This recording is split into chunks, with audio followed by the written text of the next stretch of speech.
আসসালামু আলাইকুম। Dhaka college online কার্যক্রমের অংশ হিসেবে এমবিএ শিক্ষার্থীদের শীতের আগমন ধ্বনির শুভেচ্ছা।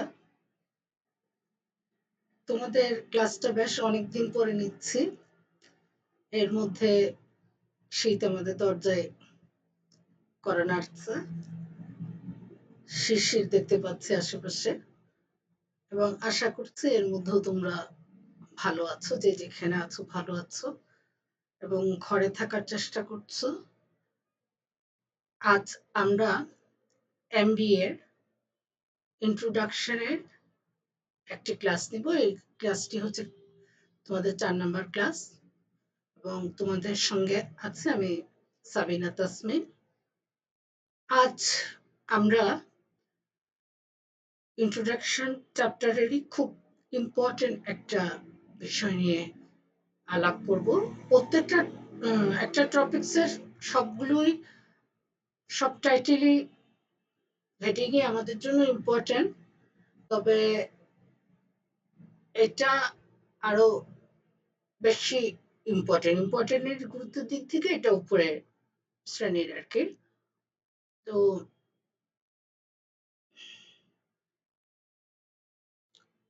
এই প্রথমে আমরা রিসার্চ প্রসেসের ধাপগুলো জানবো। এখানে ধাপগুলো আমরা দেখতে পাচ্ছি। প্রথমে হচ্ছে formulating the research problem, extensive literature survey, development of working hypothesis, preparing the research design, determining sample design, analysis of data, hypothesis testing, preparation of the report. তোমরা যখন এই কোশ্চেনটার প্রিপারেশন নেবে তখন তোমাদের একটা জিনিস খেয়াল রাখতে হবে যে প্রসেসে যে স্টেপগুলো আছে সেই স্টেপগুলো কিন্তু আমি এখানে যেভাবে দেখিয়েছি মোটামুটি এভাবেই রাখতে হবে, কারণ এই স্টেপগুলো মূলত একটার পরে একটা আসে। যেমন এখানে আমরা যেটা দেখিয়েছি যে ফর্মুলেটিং দ্য রিসার্চ প্রবলেম, আমি যদি রিসার্চ প্রবলেমটাকে আমার প্রবলেমটাকে আইডেন্টিফাই করতে না পারি তাহলে আমি লিটারেচার রিভিউটা করা আমার পক্ষে সম্ভব না, বা কি ধরনের রিসার্চ ডিজাইনটা আমি করব, আমার স্যাম্পল ডিজাইনটা কেমন হবে, হাইপোথিসিস টেস্টিংটা কেমন হবে, এই জিনিসগুলো আমরা জানতে পারবো না, করতে পারবো না। তো অতএব হচ্ছে তোমাদের এই প্রসেস অফ রিসার্চ যখন তোমরা প্রিপারেশনটা নিবে তখন অবশ্যই তোমাদের এই জিনিসটা খেয়াল রাখতে হবে যে আমাকে অবশ্যই স্টেপগুলো ঠিক রাখতে হবে। এটা তোমাদের 1 নম্বর একটা টিপস। এরপর আমরা দেখি যে রিসার্চ প্রসেসে আমরা ইন্ট্রোডাকশনটা কি লিখব। এখানে দেখিয়েছি research process consist of series of actions or steps necessary to effectively carry out research. Research process consists of a number of closely related activities. At times, the first step determines the nature of the last step to be undertaken. প্রথমে যে কথাটা বলেছি যে research প্রসেসটা consist of series of actions or step necessary to effectively carry out research. এটা গঠিত হচ্ছে একটা সিরিজ বা একটা অ্যাকশনের সিরিজ, যেটা আমি তোমাদেরকে একটু আগে একটা কথা বললাম যে এটার স্টেপটা ঠিক রাখতে হবে এবং যেটা নেসেসারি স্টেপের যেটার মধ্যে আমরা রিসার্চটাকে যে রিসার্চটা আমরা করতে চাচ্ছি তা যেন আমরা করতে পারি। আর এটা হচ্ছে দ্বিতীয় লাইনটা যেটা research process consist of A number of closely related activities. Research প্রসেসটা একটার সঙ্গে একটা জড়িত। তোমরা আগের ইয়াটা আগের স্লাইডটা একটু দেখো, ফর্মুলেটিং দ্য রিসার্চ প্রবলেম। আমি যখনই আমার রিসার্চটাকে ফর্মুলেট করব, টপিকসটা ফর্মুলেট করব, তখন দেখা যাবে এটার উপর নির্ভর করে আমার ডিজাইনটা কেমন হবে, স্যাম্পলটা কেমন হবে, আমার ডাটা অ্যানালিসিসটা কেমন হবে, হাইপোথিসিস কিরকম হবে, সব জিনিস পরিষ্কার উঠে আসবে। কারণ আমার টপিকস একরকম, আর আমরা আগের ক্লাসে টাইপস অফ রিসার্চ করেছি, ওখানে আমরা দেখেছি যে কিছু কিছু রিসার্চ তৎক্ষণাৎ দিতে হয়, কিছু কিছু ঐতিহাসিক রিসার্চ আছে যেগুলো হয়তো আমরা একটু পরে করলে, বা হিস্টোরিক্যাল রিসার্চে দেখা যাচ্ছে যে একটু পরে করলেও আমাদের তেমন কোনো সমস্যা এখানে তৈরি হচ্ছে না। বা করোনাকালীন এই উদাহরণটা এখন বারবার টানবো, করোনাকালীন সময়ে এখন আমাদের যে রিসার্চের কাজ চলছে এটা এখনই করতে হবে। এটা যদি আমি ১ বছর পর করি বা ১০ বছর পর করি, তাহলে এখানে আমার জিনিসটা ফ্রুটফুল হবে না। তো অতএব দেখা যাচ্ছে যে এটা একটার সঙ্গে আরেকটা রিলেটেড, এবং দেখা যাচ্ছে যে আমার ফার্স্ট স্টেপই বলে দিবে যে একেবারে আমার লাস্ট পর্যন্ত আমার রিসার্চের নেচারটা কিরকম হবে, প্রকৃতিটা কিরকম হবে, এবং সাধারণত আমি কিভাবে আগাবো। আমরা প্রথমে যে স্টেপটা বলেছিলাম ওটাকে আমরা বলেছিলাম যে ফর্মুলেটিং দ্য রিসার্চ প্রবলেম। এখানে তোমরা একটা চিত্র দেখতে পাচ্ছ যে এটা একটা কার্টুন চরিত্র, আমার খুব ভালো লাগার একটা জায়গা। তো এই কার্টুন চরিত্রে দেখা যাচ্ছে সে একটা গ্লাস দিয়ে কিছু খুঁজছে। তার মানে কি, সে সমস্যাটাকে খুঁজছে, একটা সমস্যা, এখানে একটা হয়তো সমস্যা হয়েছে, সমস্যাটা কি সে এখানে খুঁজছে।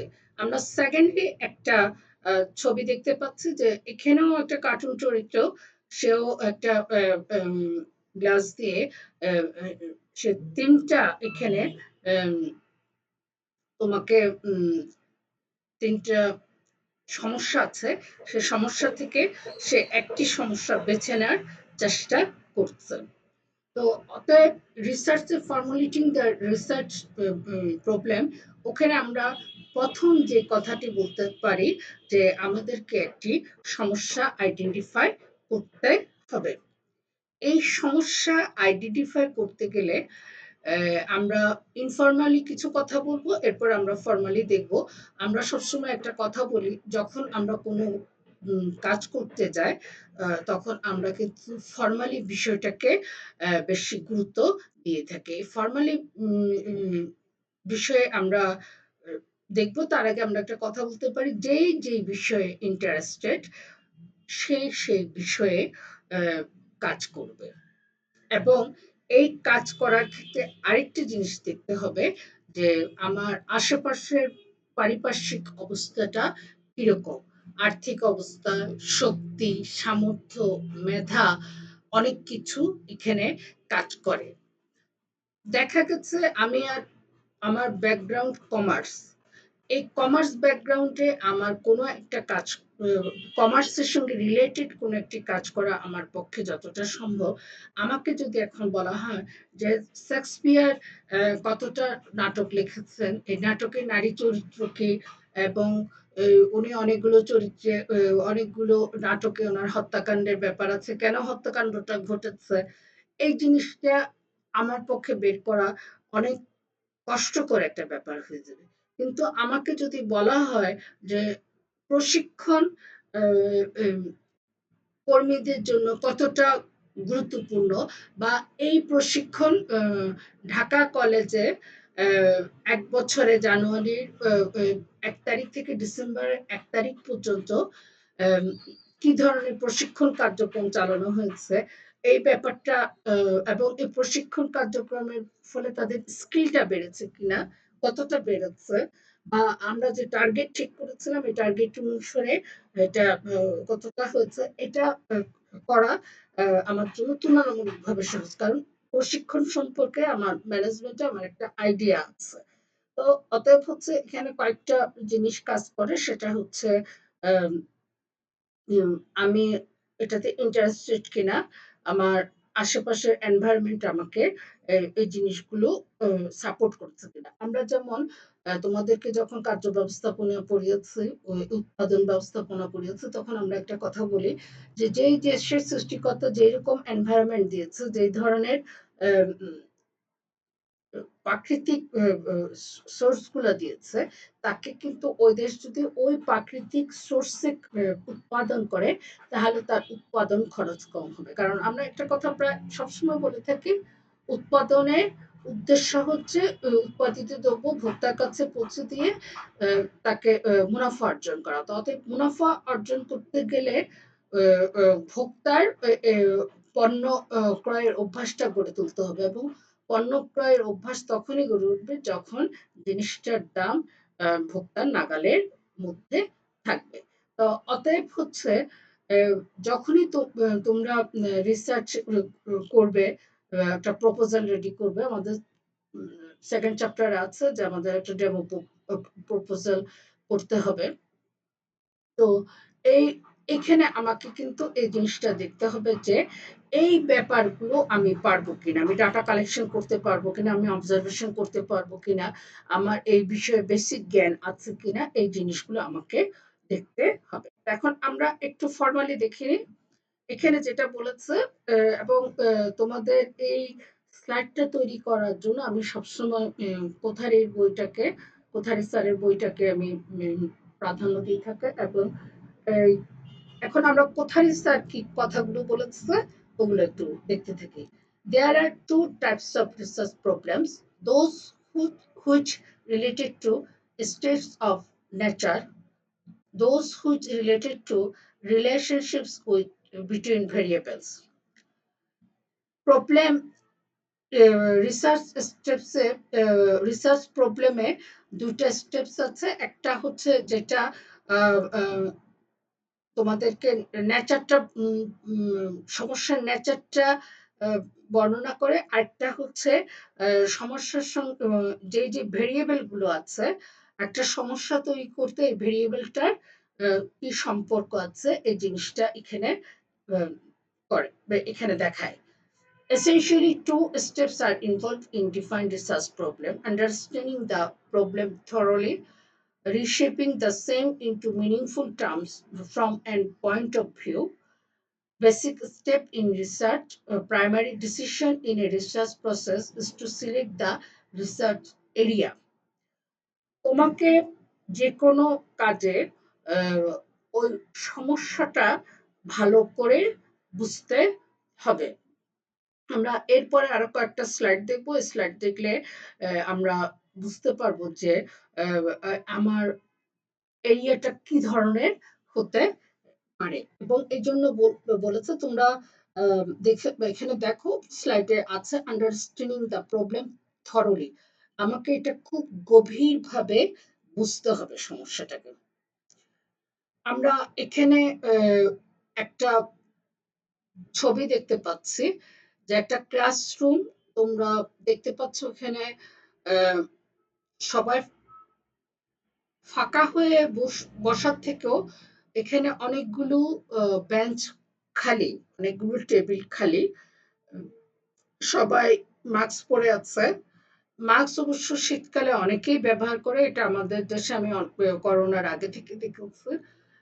বিশেষ করে যাদের ঠান্ডার সমস্যা আছে, শ্বাসকষ্টের সমস্যা আছে, তারা মাস্ক অনেক আগে পরে। কিন্তু এখানে তোমরা দেখতে পাচ্ছ যে এই ক্লাসে যতজন আছে প্রত্যেকেই মাস্ক পরেছে। তো এখান থেকে আমরা এটা বলতে পারি যে এটা করোনাকালীন সময়ের একটি চিত্র। তো এই যে এই ছবিটা দেখে তোমার মনে কি ধরনের টপিকস আসতে পারে?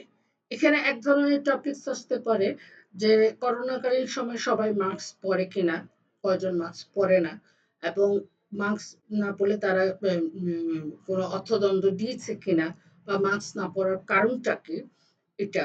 আরেকটা হতে পারে যে করোনাকালীন সময়ে আমরা স্কুল কলেজ খুলে দেওয়ার ফলে, যেমন অনেক গার্ডিয়ান একটা কথা বলছে যে আমরা স্কুল খুলে দিলেও বাচ্চা স্কুলে পাঠাবো না, বা এখানে যেমন এই জিনিসটা দেখতে পারো যে করোনাকালীন সময় যদি আমরা একটা প্রতিষ্ঠান খুলে দিই, এটা যেহেতু মনে হচ্ছে একটা ট্রেনিং সেন্টার, তো এই ট্রেনিং সেন্টারে কয়জন ট্রেনিং নিতে আসবে। তো এখানে আমরা কোথা রিসার্চ প্লাস হচ্ছে আনুষঙ্গিক বই ঘাটাঘাটি করে formulating the research problem সম্পর্কে যা বলেছে তা আমরা একটু দেখি। Define problem is the most important step in research. A problem well defined is half solved. প্রথম কাজ হচ্ছে প্রবলেমটাকে ডিফাইন করা, এবং প্রবলেমটা ডিফাইন করতে পারলে আমাদের বিজ্ঞজনদের কথা আমরা এটাকে হাফ অর্ধেক সলভ করতে পেরেছি। Nature of the problem determines the type of study to conduct. আমি তোমাদের প্রথমে কথাটা বলেছি যে প্রবলেমের প্রকৃতিটা বলে দিবে আমার কি ধরনের রিসার্চ টাইপস হবে, ডিজাইন হবে। A research problem must be accurately and precisely defined, otherwise the task of designing a good research is difficult. যদি একটা রিসার্চ প্রবলেম সঠিকভাবে আইডেন্টিফাই করা না হয়, তাহলে দেখা যাবে যে রিসার্চ ডিজাইনটা করাটা খুব ডিফিকাল্ট হয়ে যাবে। To put the problem in as specific terms as possible. তোমরা অনেক সময় দেখো যে অনেক বই তোমাদের অনেক ভালো লাগে, কিন্তু বইয়ের আকার দেখলে, অনেক মোটা বই দেখলে তোমরা অনেক সময় পড়ো না যে এই বইটা আহ, উম, এত মোটা বই পড়বো কি করে বা শেষ করব কি করে। তো অতএব হচ্ছে রিসার্চ প্রবলেম যদি অনেক লম্বা থাকে এবং অনেক বড় থাকে, অনেক হার্ড শব্দ থাকে, একটা জিনিস মনে রাখতে হবে, আমরা যখন পণ্য উৎপাদন করি হচ্ছে পণ্য বিক্রির জন্য, বিক্রির মাধ্যমে মুনাফা অর্জনের জন্য, তেমনি আমরা রিসার্চ করি কিন্তু জনগণের কল্যাণের জন্য। এবং আমার রিসার্চ পেপারটা কিন্তু আরো 10টা মানুষ পড়বে। তোমরা যখন কোনো একটা ব্যাপারে রিসার্চ করবে, ওটা আরো মানুষ পড়বে, এবং এটা মনে হতে পারে আমাদের বাংলাদেশ ছড়িয়ে, আমাদের দেশের গণ্ডি ছড়িয়ে বিশ্বেও যেতে পারে। তো অতএব হচ্ছে আমাকে এমন একটা টার্মস ব্যবহার করতে হবে যে টার্মস গুলো সবাই বুঝতে পারে, এটা স্পেসিফিক থাকে। আমার কথার মধ্যেই যদি অনেক ধরনের সমস্যা থাকে, যে আমি একবার এটা বলছি একবার ওটা বলছি, যখন আমরা প্রাইমারি কাজ করতে যাই, তখন আমাদের বিশেষ করে মনে হয় যে এটা নিয়েও কাজ করা যায়, ওটা নিয়েও কাজ করা যায়, কিন্তু দেখা যাচ্ছে যে দুইটা নিয়ে একসঙ্গে কাজ করা, দুইটার ডিজাইন দুই রকমের হচ্ছে। আমি যে দুইটা সমস্যাকে আইডেন্টিফাই করেছি, সেখানে দুইটা সমস্যা, দুই ধরনের ডিজাইন, দুই ধরনের টাইপস অফ রিসার্চ। অতএব হচ্ছে এটাকে পসিবল করতে হবে। Find background information on your topic. এটা প্রথমে আমরা বলেছি যে তোমার টপিকস এর উপর তুমি ইনফরমেশন কি ধরনের পেতে পারো। এগুলো হচ্ছে রিসার্চের এক ধরনের কৌশল। আমি কোনো একটা ব্যাপারে আমি কাজ করছি, আমি দেখে নিলাম যে বাংলাদেশে এই জিনিসের ইনফরমেশন আমি কত সহজে পেতে পারি। আমরা একটা জিনিস অনেক বেশি দেখে থাকি, যে অনেক সময় অনেক মানুষ তার প্রতিষ্ঠান সম্পর্কে সারাক্ষণ ঘ্যানর করতো যে প্রতিষ্ঠানে এটা নাই ওটা নাই, কিন্তু তুমি যখন তার ডাটা কালেকশন করতে যাচ্ছ, তাকে লিখিতভাবে তাকে বলতে বলছো, তখন কিন্তু সে বলছে না, সে দিচ্ছে না।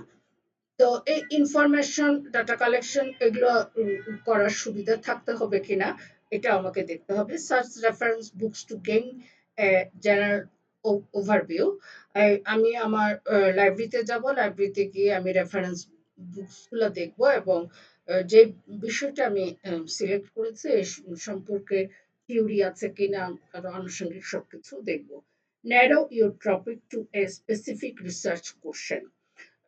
আমরা তোমাদেরকে প্রথম যে স্লাইডটায়, তখন আমি একটা কোশ্চেন দিয়ে শুরু করেছিলাম যে এটা কেন হলো, কি কারণে হলো, কিভাবে হলো, কখন হলো, এই প্রশ্নগুলো যখনই আমাদের মাথায় আসে তখনই আমাদের ওই রিসার্চের প্রবলেমটা সিলেক্ট হয়, যে করোনা কেন হলো, কিভাবে হলো, কতদিন যাবৎ এটা থাকবে, আমরা কিভাবে এর থেকে মুক্তি পেতে পারি, এই কথাটা এখানে থাকতে হবে। Brain strong keywords related to your subject, আমি যে টপিকসটা ঠিক করব এবং এটার সঙ্গে আমার কি কি কিওয়ার্ড থাকতে পারে, এবং তোমাদেরকে আমি যখনই ডেফিনিশন পড়াই তখনই কিওয়ার্ড কথাটা সবসময় বলে থাকি, এবং অনলাইনে যত ক্লাস নিচ্ছি সেই অনলাইন ক্লাসেও আমি তোমাদের এই কথাটা সবসময় বলে থাকি, যে একটা ডেফিনিশনে কিছু কিওয়ার্ড থাকে, এই কিওয়ার্ড যদি না থাকে তাহলে তুমি তোমাকে প্রকাশ করতে পারছো না।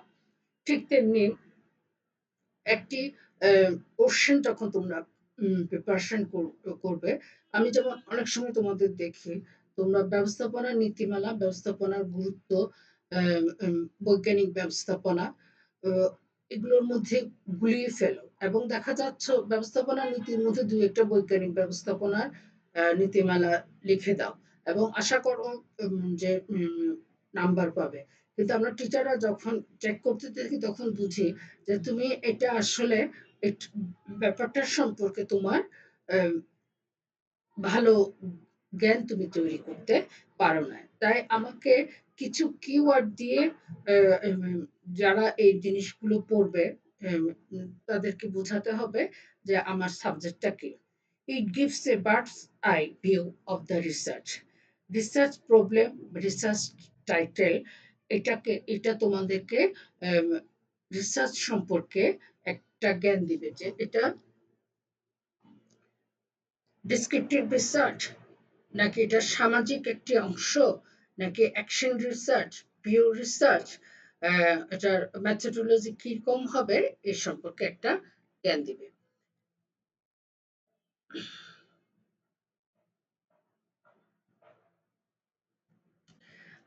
এখন আমরা দুই একটা ছবি দেখি। আহ,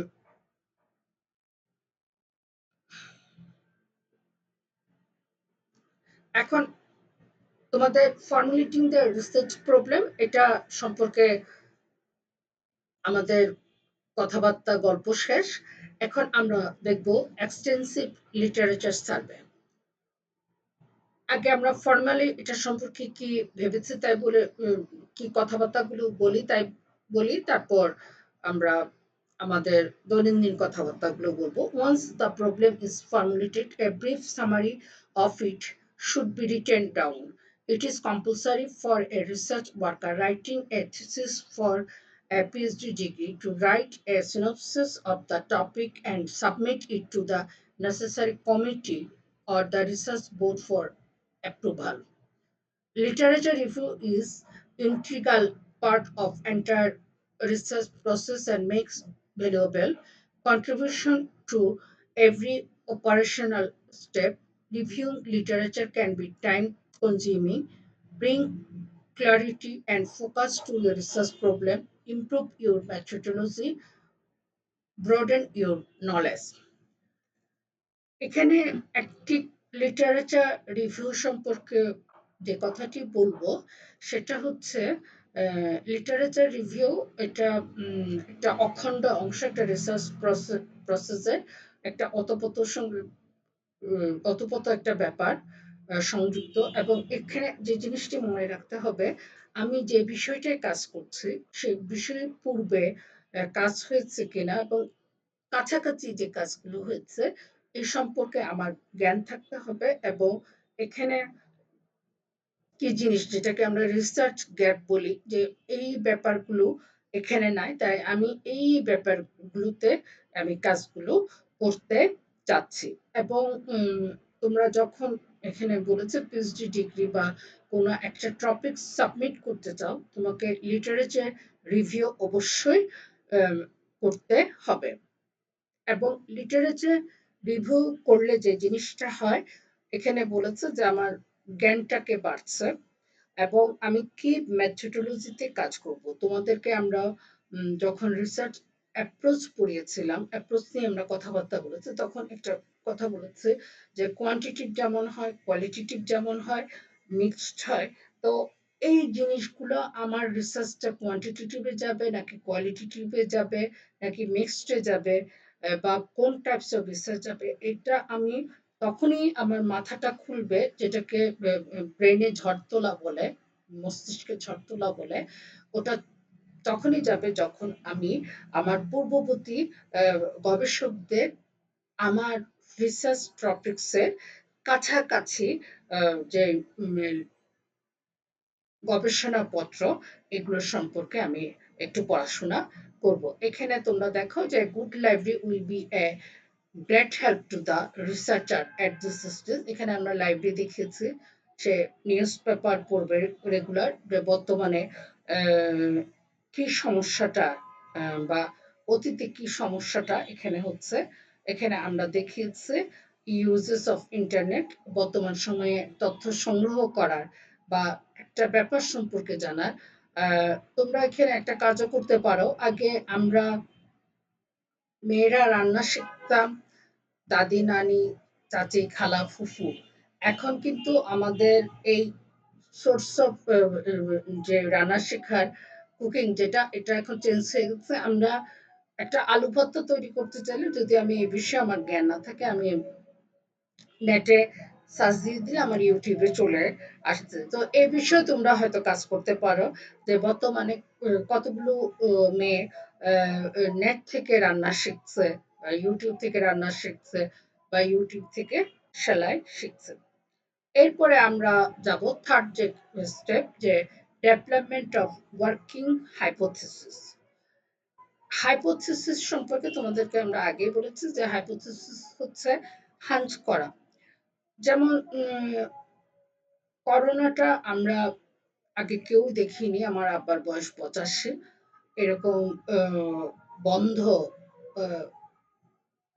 আমিও কখনো পাই নাই, আব্বাও কখনো পাই নাই। কিন্তু আমাদের দেশে বিভিন্ন সময় বিভিন্ন মহামারীর এরকম বিস্তৃত আকারে না হলেও ছিল, কিছু কিছু এলাকায় ছিল, যে কলেরা হচ্ছে, বসন্ত হচ্ছে। এটা তোমরা অতীতের কিছু নাটকে তোমরা দেখতে পারবে, যে কলেরায় মারা গেছে, বসন্তে মারা গেছে, এরকম তোমরা দেখতে পারবে। তো এই জন্য দেখা যায় যে যখনই যেমন যখন আমাদের করোনার ব্যাপারটা আসলো, তখন অনেকে বলল যে হযরত মুহাম্মদ সাল্লাল্লাহু আলাইহি কোয়ারেন্টাইনের ব্যাপারটা অনেক আগে বলেছে, যে যখন কোনো সাহাবীদের অসুস্থ হতো, তখন উনি বলতেন যে ও আলাদা থাকবে, যে ও যতদিন পর্যন্ত সুস্থ না হয়, ও অন্য সবাই একসঙ্গে থাকলেও সে তখন আলাদা থাকবে, যাতে তার অসুখটা অন্য জনের মধ্যে ছড়িয়ে না যায়। তো এই জন্য দেখা যাচ্ছে যে আমরা হয়তো তৎক্ষণাৎ রিসার্চের সম্ভব না হলে, রিসার্চে আমরা বলেছি যে তার অতটুকু জ্ঞান থাকতে হবে, পাশাপাশি সমস্ত কিছু সাপোর্টগুলো, অনেকগুলো সাপোর্ট দরকার হয়, বেশ কঠিন একটা কাজ।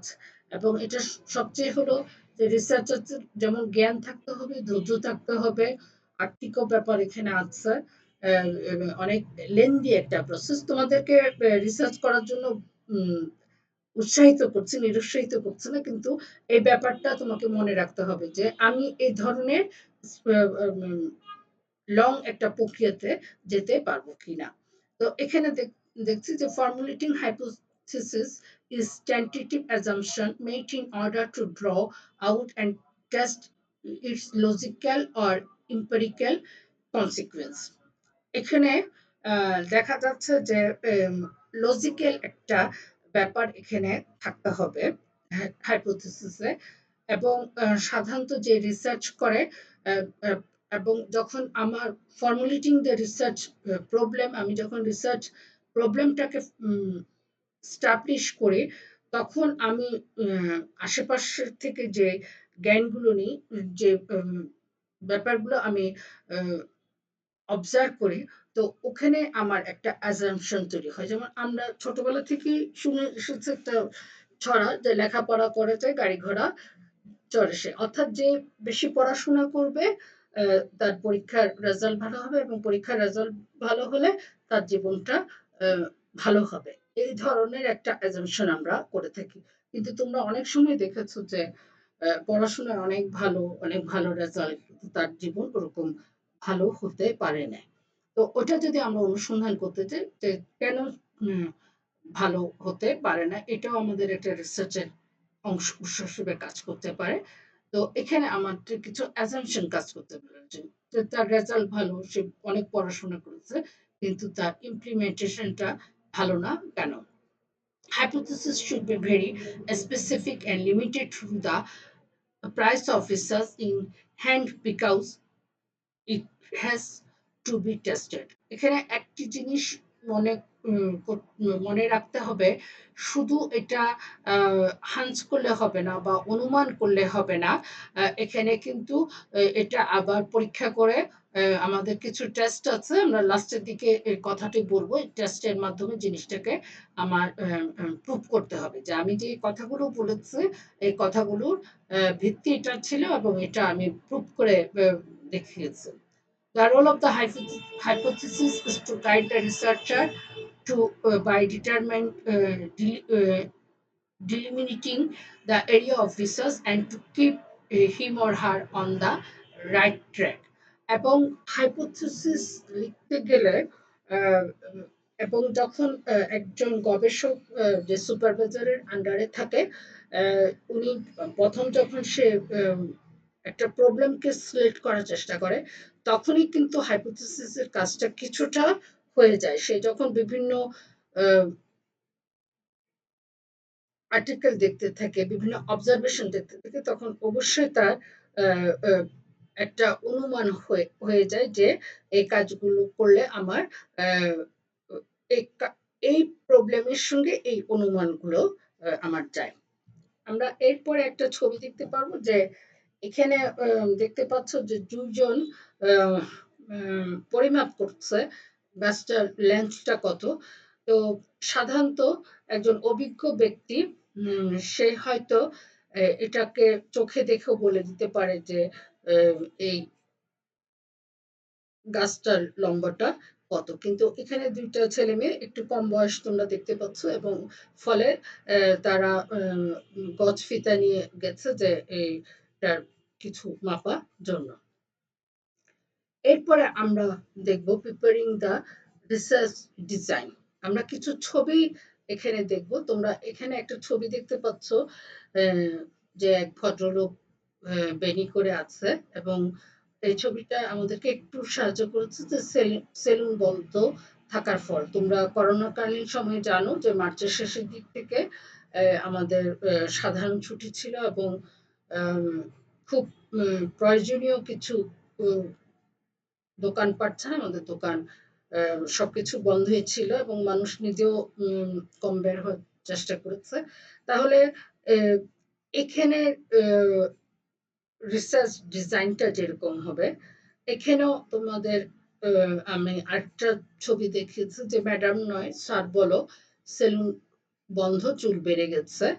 তো এখানে ভ্যানওয়ালা সবজি বিক্রেতা ভ্যানে সবজি বিক্রি করছে, সে বলছে ম্যাডাম আনাস তরি তরকারি বিক্রি করছে। তখন ওই ভদ্রলোক বলছে যে ম্যাডাম নয় স্যার বলো, সেলুন বন্ধ, চুল বেড়ে গেছে।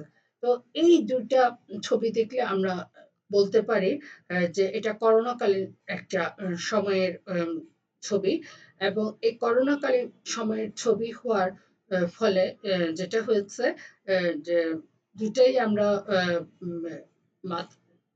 মানে সেলুন বন্ধ থাকার ফলে যা হয়েছে। তো এটা ডিজাইনটা যেমন হবে, প্রিপেয়ারিং দ্য রিসার্চ ডিজাইন, আমরা এই টপিকস নিয়ে আলাপ করছি। তো এই যে এটার ডিজাইন 6 মাস ধইরা খবর নাই অহন আইসো সেলফি তুইলা মা দিবস পালন করতে। এখানে দেখা যাচ্ছে একটা মা তার ছেলের উপর ভীষণ রেগে আছে। তো এই রেগে থাকার ফলে যে এখানে ছেলেটা কি ধরনের দুষ্টামি করে, এবং মার উক্তিতে বোঝা যাচ্ছে যে ছেলেটি মার কাছ থেকে অনেক দূরে থাকে এবং মাকে সে নিয়মিত যোগাযোগ করে না। তো এখন আবার মা দিবসে সে মার সঙ্গে দেখা করতে এসেছে। তো মা খুশি হওয়ার পরিবর্তে রেগে গেছে। তো এইটার যদি এই চিত্রটাকে ধরে যে আজকাল আহ, আহ, আজকে ছেলেরা যখন দূরে থাকে, ছেলে মেয়েরা যখন দূরে থাকে, তারা মাদের নিয়মিত খবর রাখে না, নিয়মিত মায়ের সঙ্গে যোগাযোগ করছে না, বা মা যেভাবে চলতে বলে, যেভাবে ডিরেকশন দিচ্ছে, সেই ডিরেকশন মতো চলছে না। তো এটার রিসার্চ ডিজাইন একটু এক হবে না। তো রিসার্চ ডিজাইন সম্পর্কে এতক্ষণ যেটা বললাম, আম, এখন আমরা একটু ফর্মালি বলবো। এই ফর্মালি কথা বলার আগে আরেকটি কথা, তোমাদের জরুরি কথা আমি তোমাদের বলে দিচ্ছি যে তোমরা অনেকে জিনিসটা একটু গন্ডগোল করে ফেলো, যে রিসার্চ প্রসেস এবং রিসার্চ ডিজাইন এক কিনা, এবং তোমাদের অনেক সময় মৌখিক পরীক্ষায় জিজ্ঞেস করা হয়। রিসার্চ ডিজাইন হচ্ছে রিসার্চ প্রসেসেরই একটা অংশ। যে আমি যখন একটা রিসার্চের কাজ করব, আমাকে কিছু স্টেপস এর মাধ্যমে যেতে হবে। এই স্টেপস এর মাধ্যমে আমি যখন যাব, তখন দেখা যাচ্ছে যে আমাকে যে কাজগুলো করতে হবে, সেই কাজগুলোর একটি অংশ হচ্ছে রিসার্চ ডিজাইন। এবং আমরা তোমাদেরকে প্রথমেই বলেছি যে আমার প্রবলেমটা যখন একরকম হবে, আমার ডিজাইনটা তখন, এবং আমি তোমাদেরকে একটু কয়েকটা ছবি দেখিয়েছি, যে আমার প্রবলেম একরকম, ডিজাইন অন্যরকম।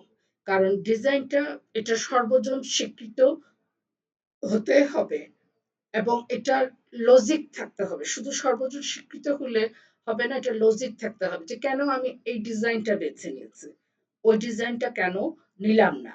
তো এই জন্য হচ্ছে তোমাদেরকে আমি কয়েকটা ছবি দেখিয়েছি যে এই দুইটা হয়তো কাছাকাছি গেলেও, যে করোনাকালীন সময়ে যে সমস্যাটা তৈরি হয়েছে সেলুন বন্ধ থাকায়, কিন্তু মা যে বাচ্চার উপর রেগে গেছে, সেখানে দেখা যাচ্ছে এটা একদম আদি ও কৃত্রিম একটা ব্যাপার। যে বয়ঃসন্ধিকালে তোমরা ছবিতে দেখতে পাচ্ছ ছেলেটি বয়ঃসন্ধি পার হচ্ছে।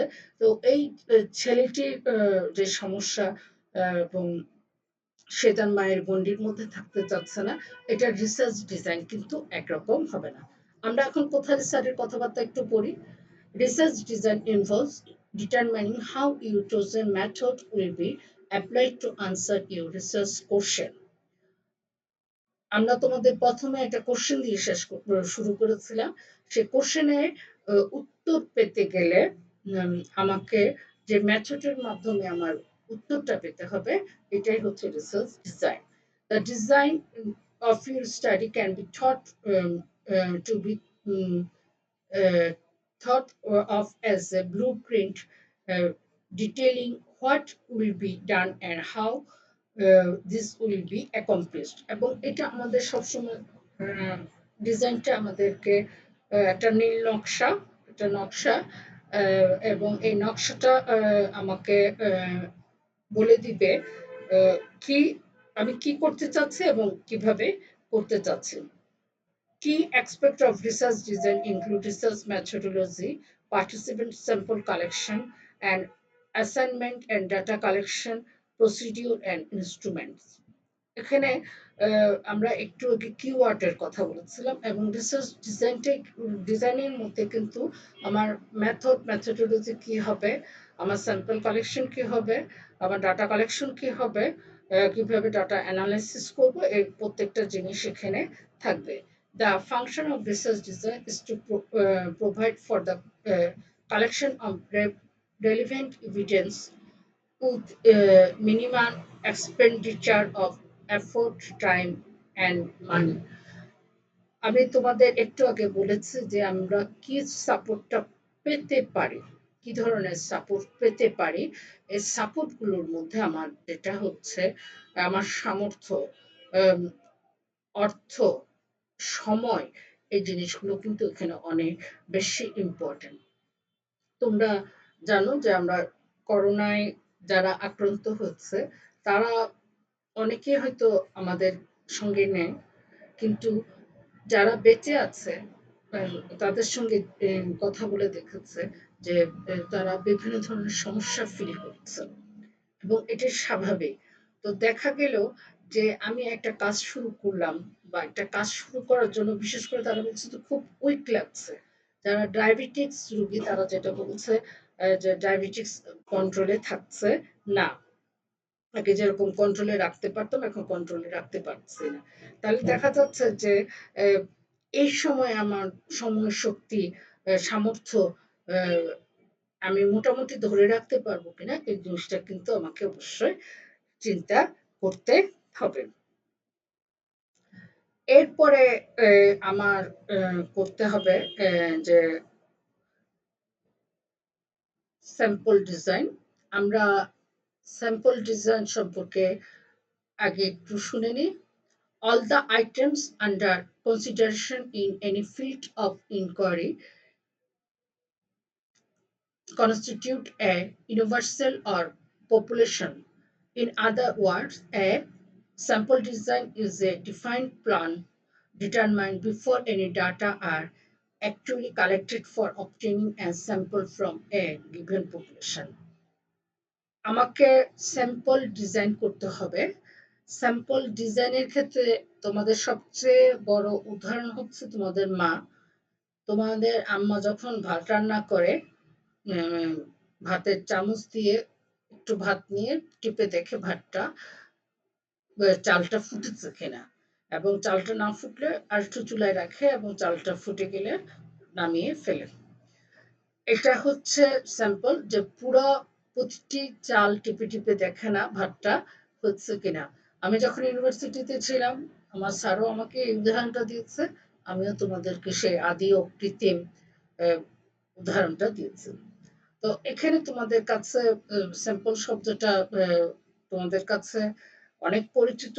যেই শব্দটা একটু অপরিচিত সেটা হচ্ছে ইউনিভার্সাল অর পপুলেশন। এখানে আমি তোমাদেরকে আরেকটা চিত্র দিচ্ছি, যে এখানে তোমরা দেখতে পাচ্ছ যে এই পুরাটা গোলটা হচ্ছে পপুলেশন এবং ওখান থেকে যে জিনিসটা নিয়েছে সেটা হচ্ছে স্যাম্পল। যেমন আমরা যদি ঢাকা কলেজের কোনো স্টুডেন্টকে নিয়ে কাজ করতে চাই, তাহলে ঢাকা কলেজের সমগ্র স্টুডেন্ট হচ্ছে আমাদের পপুলেশন এবং ওখান থেকে যে কয়েকজন স্টুডেন্টকে আমরা বেছে নিব তখন ওটা হচ্ছে আমাদের স্যাম্পল। এবং স্যাম্পলটা খুব ইম্পর্টেন্ট, যে অনেক সময় আমি আমার স্যাম্পল কালেকশন করে বুঝতে পারি বা বিশেষ করে মার্কেটিং এর ক্ষেত্রে তোমরা দেখবে যে আমরা যখন বাজারজাতকরণ করি এটা আমরা আমাদের মার্কেটিং পড়ানোর সময় মার্কেটিং ম্যানেজমেন্ট পড়ানোর সময় আমরা সবসময় বলেছি যে আমরা অল্প স্বল্প আকারে উৎপাদন করে কিছুটা বাজারে আমরা দিয়ে থাকি, যে এটা আমাদের চলছে কিনা। এবং এই যে এই ভোক্তার প্রতিক্রিয়া দেখা, এটাকে আমরা স্যাম্পল টেস্টিংটা বলে থাকি। এখানেও তোমরা একটা চিত্র দেখতে পাচ্ছ যে অনেকগুলো পপুলেশন আছে, এই পপুলেশন থেকে অল্প কিছু যেটা দিয়ে নিয়েছে ওটাকে আমরা বলি স্যাম্পল। এরপরে হচ্ছে collecting the data in dealing with any real life problem. It is often found the data at hand are inadequate and hence it becomes necessary to collect data that are appropriate. There are several ways of collecting the appropriate data which differ considerably in context of money, cost, time, and other resources at the disposal of the researcher. এখানে একটা জিনিস তোমাকে মনে রাখতে হবে, আমরা যখন sample ঠিক করব ওই স্যাম্পলের কাছ থেকে আমরা ডাটা কালেকশন করব এবং ডাটা কালেকশনের বিভিন্ন পদ্ধতি আছে, এই পদ্ধতিগুলো আমরা দেখব। এবং ডাটা কালেকশন সম্পর্কে শুধু তাই না, এর আগে আমরা যে স্লাইডে কথা বলেছিলাম স্যাম্পল, এই স্যাম্পল কালেকশনের অনেকগুলো ভাগ আছে, স্যাম্পলের অনেকগুলো ভাগ আছে এবং এক একটি যখন আমরা স্যাম্পলটা যেরকম নেব ওই অনুসারে আমার কিন্তু ডাটা কালেকশনটা হয়ে যাবে এবং ডাটা কালেকশনটা অ্যাপ্রোপ্রিয়েট হতে হবে এবং কারণ ডাটা কালেকশন করাতে আমার সময়, অর্থ, সামর্থ্য এবং আনুষঙ্গিক রিসার্চের দরকার হয়। এখানে একটি জিনিস আমরা আগে বলেছি যে অনেক সময় আমরা অনেক কথা মৌখিকভাবে বলে থাকি কিন্তু আমরা এটা লিখিতভাবে দিতে চাই না। তো এজন্য দেখা যাচ্ছে যে ডাটা কালেকশন করার ব্যাপারেও একজন অভিজ্ঞতার দরকার হয়, মুন্সিয়ানার প্রয়োজন আছে, দক্ষতার এখানে দরকার হয়। তো একজন রিসার্চারকে এই জিনিসটা মনে রাখতে হবে যে আমি এই জিনিসগুলোকে মেনটেন করে আমি ডাটা কালেকশন করতে পারবো কিনা। দেখা গেছে যে সে তার বয়স বলতে চাচ্ছে না, তখন তাকে জিজ্ঞেস করা যা আমি হয়তো আন্দাজ করছি তার বয়স এরকম, তাকে ওই সালের একটি ঘটনা জিজ্ঞেস করে তাকে তার কাছ থেকে তার বয়সটা জেনে নেওয়া। সে তার ইনকাম বলতে চাচ্ছে না, তাকে একটা রেঞ্জের মধ্যে রেখে বা সে কি ধরনের খরচ করে এ ধরনের মধ্যে রেখে তাকে ডাটা কালেকশন করা। আমরা এখানে কয়েকটা চিত্র দেখতে পাচ্ছি যে কোশ্চেনিয়ারের মাধ্যমে এটা সম্পর্কে আমরা বিস্তারিত পড়বো। কোশ্চেনিয়ারের মাধ্যমে ডাটা কালেকশন করা, তোমরা দেখছো যে সামনাসামনি বসে ডাটা কালেকশন করছে, কথা বলে জেনে নিচ্ছে যে বিষয়টা সম্পর্কে সে কাজ করতে চাচ্ছে। এখানে দেখা যাচ্ছে যে একটা কোশ্চেনিয়ার ধরে তার কাছ থেকে তথ্য সংগ্রহ করছে। এখানেও দেখছো যে সামনাসামনি মুখোমুখি বসে তার কাছ থেকে ডাটা কালেকশন করছে। এই জায়গায় দেখছো যে পার্সোনাল ইন্টারভিউর মাধ্যমেও তার ডাটা কালেকশন করা সম্ভব হয়। এরপরে আমরা দেখতে পাচ্ছি ডাটা অ্যানালাইসিস। ডাটা কালেকশন করলে হবে না, ডাটাকে অ্যানালাইসিস করতে হবে। এখানে অনেক সময় অনেক রেঞ্জের ব্যাপার থাকে, যে তার বয়স কতটুকু, কত রেঞ্জের মধ্যে আমরা এটা অবশ্য আমরা যখন রিসার্চটাকে আইডেন্টিফাই করব, যখন ফর্মুলেশন করব তখনই সাধারণত একটা ডিসিশন রিসার্চার নিয়ে থাকে। তো এবং পরে এটাকে অ্যানালাইসিস করতে হয় যে the analysis of data records the number of closely related operations such as establishment of categories. These steps mainly include coding, encoding, coding, editing, and tabulation. এখানে একটা জিনিস মনে রাখতে হবে, আমরা যেমন একটু আগে বলেছি যে 5 থেকে 10-এর মধ্যে শিশুরা কি ধরনের আচরণ করে, এই জিনিসটা আমরা জানলে হয়তো আমরা কয়েকটা ভাগ করতে পারি, 5 থেকে 10, 11 থেকে 15, বা 18 পর্যন্ত আমরা শিশু হিসেবে তাকে একটা মানুষকে ট্রিট করে থাকি। তাহলে যদি আমরা এটুকু দেখতে চাই 1 থেকে 5, 5 থেকে 10, 11 থেকে 15, 15 থেকে 20 বা 18 এর মধ্যে আমাদের, তো এটাকে আমার একটা অ্যানালাইসিস করতে হবে। এবং প্রথমে আমাদের কোশ্চেনিয়ার হলে আমাদেরকে একটা নাম্বার আমরা সাধারণত দিয়ে থাকি এবং ওই যখন এটা নাম্বার হয়ে যায় তখন আমরা 1 নাম্বার কোশ্চেনিয়ার থেকে আমরা কি কি জিনিস পেলাম, 2 নাম্বার কোশ্চেনিয়ার থেকে আমরা কি কি জিনিস পেলাম, এভাবে আমরা অ্যানালাইসিস করে থাকি। এরপরে আমরা বলবো hypothesis testing. After analysis the data as started above, the researcher is in a position to test the hypothesis if any she had formulated rather. এখানে টাই টেস্ট আছে, টি টেস্ট আছে, এফ টেস্ট আছে এবং আনুষঙ্গিক অনেকগুলো ব্যাপার আছে। আমরা হাইপোথিসিস গঠনের ক্ষেত্রে একটা কথা বলেছিলাম যে হাইপোথিসিস শুধু ফর্মুলেশন করলে হবে না, এটাকে আমার টেস্ট করে দেখাতে হবে।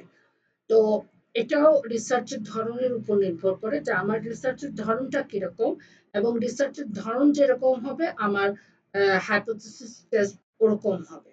আমি টি টেস্ট ভালো জানি, তাহলে আমাকে রিসার্চ ফর্মুলেট করতে হলে, প্রবলেমকে আইডেন্টিফাই করতে হলে টি টেস্ট যায় এমন কোনো রিসার্চকে আমার এখানে দেখাতে হবে। আমরা এগুলো তোমাদের এক একটা চ্যাপ্টার আছে, এখানে কিছু অঙ্ক আছে এবং তখন আমরা তোমাদের সঙ্গে আলাপ করব, আমরা জানবো যে এখানে কি পরিমাণ আমার রিসার্চ সংখ্যা থাকলে আমার টি টেস্ট হচ্ছে, এফ টেস্ট হচ্ছে, বা ভেরিয়েবল গুলোর সঙ্গে সম্পর্ক, এগুলো আমরা দেখব।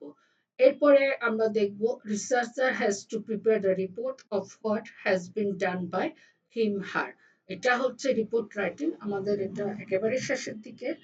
তো এই রিপোর্ট রাইটিং এ আমরা জানবো যে রিসার্চার তার যে কাজগুলো করেছে সে এটা লিখিতভাবে রিপোর্ট লিখে সে তার আম, সে এর মধ্যে যা যা পেয়েছে, যা যা সে উম, জানতে চেয়েছে দেখে জানাবে।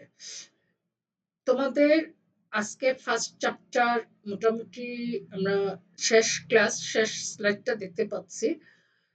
তোমরা যেহেতু ঢাকা ছেড়ে যার যার বাড়িতে মায়ের কাছে আছো, তোমাদের কাছে বইপত্র কেমন আছে আমি জানি না। তো আমি তোমাদের এই স্লাইডটাই এই ফার্স্ট চ্যাপ্টারের যে যে কোশ্চেন আমাদের অবশ্যই পড়তে হবে তার একটু তালিকা দিয়ে দিলাম, আমি একটু পড়ে শোনাচ্ছি। যে আমরা ফার্স্টে লিখেছি what is business research, discuss the objectives of business research, describe the different types of research with examples, show the difference between basic and applied research, explain the features of a good research design, explain the research approach, explain the process of research, discuss the significance of research, explain the qualities of a good research, show the difference between method and methodology. এই কোশ্চেনগুলো তোমরা দেখবে এবং মনে রাখতে হবে। এখানে কয়েকটা কথা বলে রাখি, তোমাদের টাইপস অফ রিসার্চের মধ্যে তোমরা প্রত্যেকটা জিনিস একদম শর্ট নোট করে শিখবে। Descriptive research, applied research, pure research, quantitative research, qualitative research কাকে বলে, বৈশিষ্ট্য, সুবিধা অসুবিধা, এটার প্রয়োগ ক্ষেত্র ওভাবে পড়বে। এবং আরেকটা জিনিস শিখে নিতে হবে তোমাদের এখানে। 4 নম্বরে একটি কোশ্চেন আমি দেখা, তোমাদের এটা প্রায় পরীক্ষায় এসে থাকে। Show the difference between basic and applied research. দুইটা রিসার্চের মধ্যে পার্থক্য, যে বেসিক রিসার্চটা কি, অ্যাপ্লাইড রিসার্চটা কি। তোমাদের 16 নম্বরের কোশ্চেন, তোমাদের সাধারণত দুইটি ভাগ থেকে, দুইটি বা তিনটি ভাগ থেকে। তোমাদের যদি এমন থাকে হোয়াট ইজ বিজনেস রিসার্চ এবং show the difference between basic and applied research, এটা দুই একটা লাইনে লিখলে হবে না, এটাকে এক্সপ্লেন করতে হবে। কারণ 8 8 16, আমি যদি দুইটা কোশ্চেন ধরে থাকি 8 8 16 এবং 16 মার্কের একটি কোশ্চেন 16 মার্কের মতো করেই লিখতে হবে। কাকে বলে, বৈশিষ্ট্য, মনীষীদের বাণী, এগুলো করে লিখতে হবে। তো আশা করছি এই কোশ্চেন গুলোর তালিকা দেওয়াতে তোমাদের সুবিধা হবে। তোমরা এগুলো বাসায় বসে রেডি করে ফেলবে। তো দোকানপাট খুলে গেছে, বই কালেক্ট করা সম্ভব হবে তোমাদের পক্ষে। তো তোমরা